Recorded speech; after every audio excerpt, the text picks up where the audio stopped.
Your love is like the sun that lights up my whole world.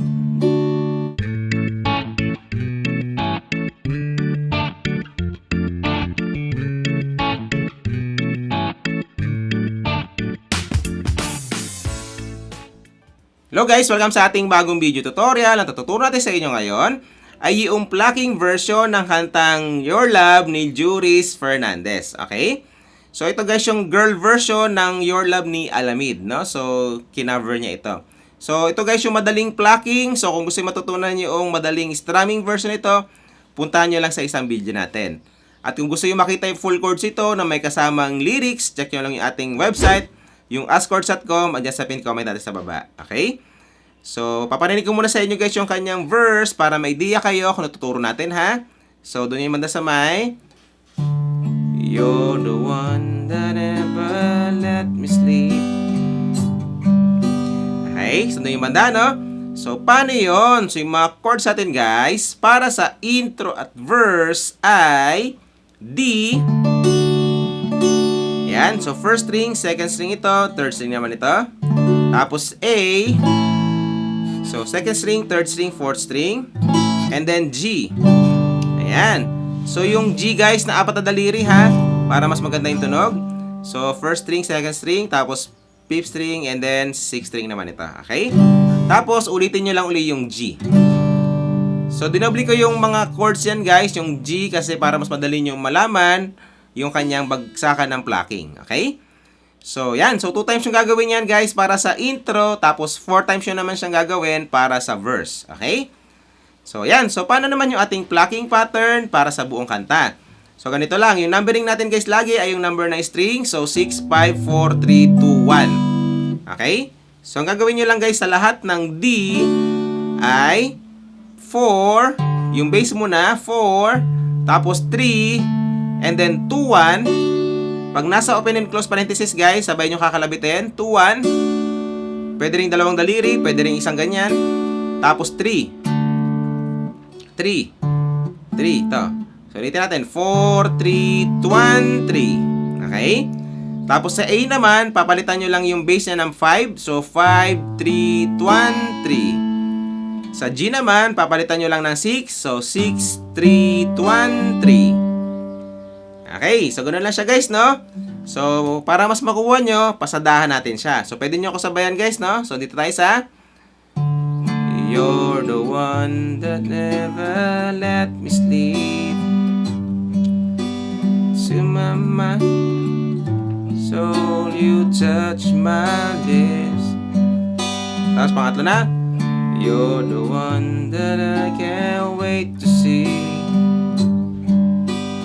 You here by my side, I'm in ecstasy. Yun. Okay? So, ganoon na kadali guys, no? Yung mga verse at intro. So, after nun, ay pupunta na tayong pre-chorus. So, doon na yung banda sa may I'm all alone without you. Okay? So, yung banda, no? So, paano yun? So, yung mga chords na natin, guys, para sa pre-chorus ay B minor, A, alone without G, tapos G ulit. Ito lang nag-iisa nating B minor, guys, ha? Ayan. So, ganyan. Pwedeng ganyan. Kung nahirapan naman kayo sa B minor na plucking, pwede rin naman ganito. Sorry. Ganito, ganito. Yeah. Ito, ilagay nyo lang to dito. Isa lang. Ayan, ganyan. Pwede rin naman ganyan. No? Ganyan. Pero practice nyo pa rin guys yung bar chords ha. Tapos A, G, G. So 2 times yung gagawin yung first line ng mga chords. Pagkatapos nun ay E minor 7. So ito guys yung bago, no? E minor 7. So para lang siyang G pero nilagay nyo to dito. Yung dalawa na dito pa rin sa baba, no? Pagkatapos nun D over F sharp. Yan. Yung D over F sharp guys ay ito ay nasa third string na, nasa sixth string naman ito, no? Tapos pupunta kayong G, tapos G uli. And then yung third line ng mga chords ay E minor 7, tapos D over F sharp, tapos G. And then A, tapos A1. Yan, nilagyan ko ng 1, ibig sabihin isang strum down lang yan dyan. Okay? So, yan. So, same pa rin yung kanyang mga plucking pattern. Ang nadagdag lang natin dyan ay yung B minor, E minor 7, at saka yung D over F sharp, no? So, ang gagawin nyo lang guys sa B minor, para lang siyang A kanina. So, 5, 3, 1, 3. No? Tapos yung E minor 7 naman, at saka yung D over F sharp, pareho lang siya ng G kanina. So, 6, 3, 1, 3. Okay? So, yan. So, para mas makuha nyo guys, kanta na kagad natin siya, no? So, pwede nyo ako sabayan. So, I am all alone without you. My days are dark, dark without a glimpse of you. Tapos, agad na mga chords, ha? But now that you gave into my life, I feel complete. The flowers bloom, the morning shine, that I can see. Tapos yung pinakadulo, A1. Okay? So, yan. So, doon nakadali guys yung mga pre-chorus. And then after, no, ay pupunta na tayong chorus. So, doon ay banda sa may yo love like the sun. Okay, saan yung banda, no? So, paano yon? So, yung mga chords na natin guys, para sa chorus ay D, your love, A, tapos B minor, and then G. Okay? So, yung G dyan guys ay kahit 3, sorry, yung G pala na nagagawa ko guys ay 3 na daliri lang, 3 daliri lang.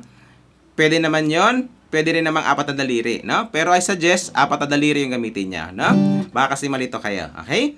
So, 4 times yung gagawin yan, guys, para sa mga chorus. Pag nagawa nyo ng 4 times, ay tapos na siya. Okay? So, kanta na natin siya kagad para mas makuha nyo. No? So, your love is like the sun that lights up my whole world. I feel the one inside, warm inside. Your love is like a river that flows down through my veins. I feel the chill inside. Okay? So, yan. So, ganun nakadali guys yung mga chorus. And then after nun, ay pupunta kagad kayong interlude. So, mga chords lang dun ay D, tapos A, and then G, tapos G. So, 2 times yung gagawin yun guys. Pag nagawa nyo ng 2 times, ay tapos na yung mga interlude. Okay? So, after nun, ay babalik na naman kayong verse. Same pa rin yung mga chords niya. Pre-chorus, same pa rin yung mga chords niya. And then chorus, same pa rin yung mga chords niya. And then tapos na yung kanta. Okay? So, yan. So, pagsama-samahan nyo lang guys yung lahat ng tinuro natin at matutugtog nyo na yung buong kanta. Okay? So, enjoy sa bagay nyo matutugtog guys. Kita tayo sa next video natin. Bye!